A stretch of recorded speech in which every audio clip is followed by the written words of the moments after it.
When you mention the United States Coast Guard to the vast majority of Americans, the first thing that comes to their mind usually isn't offensive or military operations.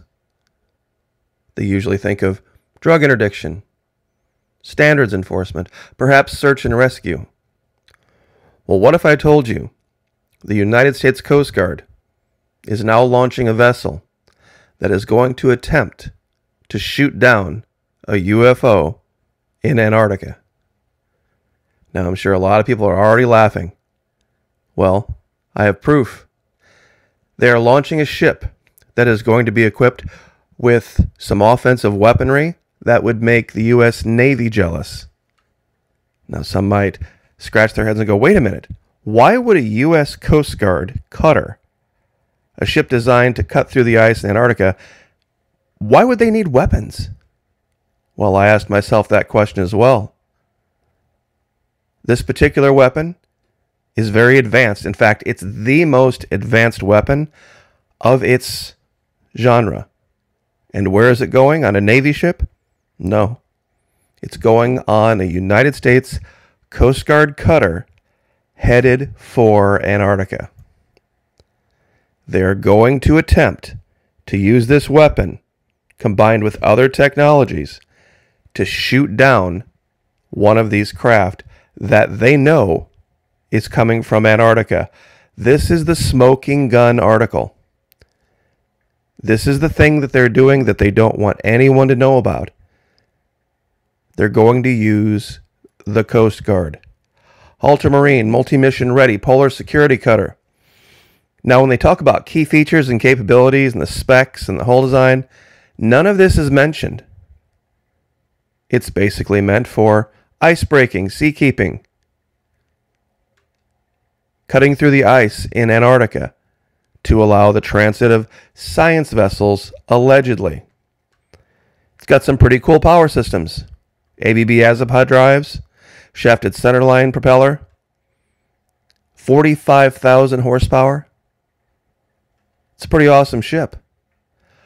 But why would it need Mark 38 Mod 4 guns? 21 April 2022. U.S. Coast Guard's polar security cutters to receive Mark 38 Mod 4 guns. The U.S. Coast Guard has confirmed that it intends to install the new Northrop Grumman 30mm Bushmaster Mark 44 autocannons with MSI mount designated as Mark 38 modification Mod 4 on some new cutters. But the U.S. Coast Guard was vague as to which cutters they would be doing this with, except for the polar security cutters. These new heavy polar class icebreakers are currently being built for Antarctic resupply missions and are slated to receive 2 autocannon mounts that were originally intended as just the 25mm Mark 38 Mod 3s. The U.S. Coast Guard has confirmed to Naval News that these polar security cutters will be upgraded with the new Mark 44 30mm autocannon. I'm sure my audience is asking, what's the difference between the Mod 3 and the Mod 4? It's this. The Mod 4 has the ability to be modified to shoot the MK310 Mod 1 programmable airburst munition. Now, that's a mouthful. What does that mean? Airburst munitions, historically, have been used to hit static targets. But with the advancements of certain technologies, they can now be used to intercept certain fast-moving targets. And that's right here from 6 September 2019. Programmable munitions, projectiles evolved for the modern era.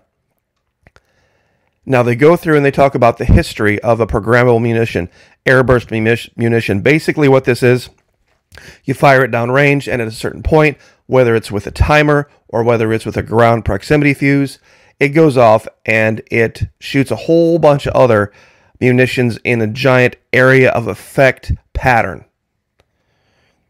Now, the problem is, of course, you have to know ahead of time where you want it to go off.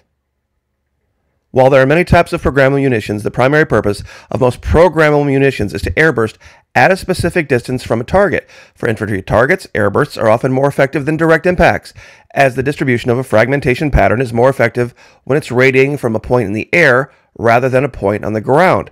This has long been known to artillery gunners, who have used airburst shells in some form or another for over 200 years, but artillerymen have the luxury of being able to set their timed or proximity fuses ahead of time, often prepping entire batches to airburst during a barrage. For direct fire cannon shooting in a relatively low arc at a soft target, proximity to ground fuses are less useful, and hand-set time fuses could be too slow for a direct fire engagement. Now, everybody who's familiar with this knows what I'm talking about. What's the difference? Laser rangefinders combined with electronic fuses present a fast solution to this problem. A system can determine the range of a target to airburst and then set the electronic fuse to detonate the round at the proper distance. Electronic fuses and laser rangefinders are largely uniform in their implementation across programmable munitions. Where systems differ is in setting the electronic fuse reliably. Now, here's the real big difference between the Mod 3 and the Mod 4. It has to do with the fuse. They are able now to do this wirelessly. And that's the game changer. All of these solutions, however, used direct electrical contact. Wireless approaches give increased flexibility to where and when rounds are programmed, at the cost of increased complexity. One wireless approach uses a coil in the feed system to induce current in a coil in the projectile, programming the round. This coil approach is favored by Orbital ATK, the producer of most auto-canyon ammunition used by the U.S. military. Orbital ATK developed a common coil-programmed airburst fuse that is shared across all its ammunition types, from the tiny 25mm cartridge used in the canceled XM25 Punisher to the massive Super 40mm rounds for the 40mm Bushmaster. This technology used on the airburst-capable MK-44 30mm Bushmaster. That's the key. That's the smoking gun.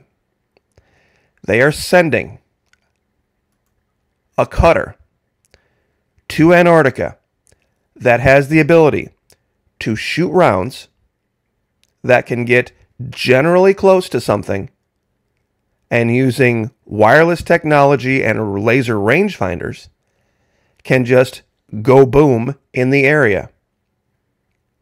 You see, this is the compromise. They know they can't directly hit one of these things. It's too maneuverable. So what can they do?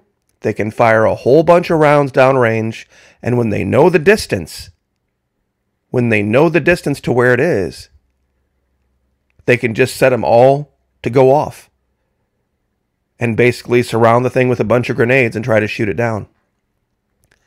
And they're not using the U.S. Navy to do this. That's the key. They're using the Coast Guard.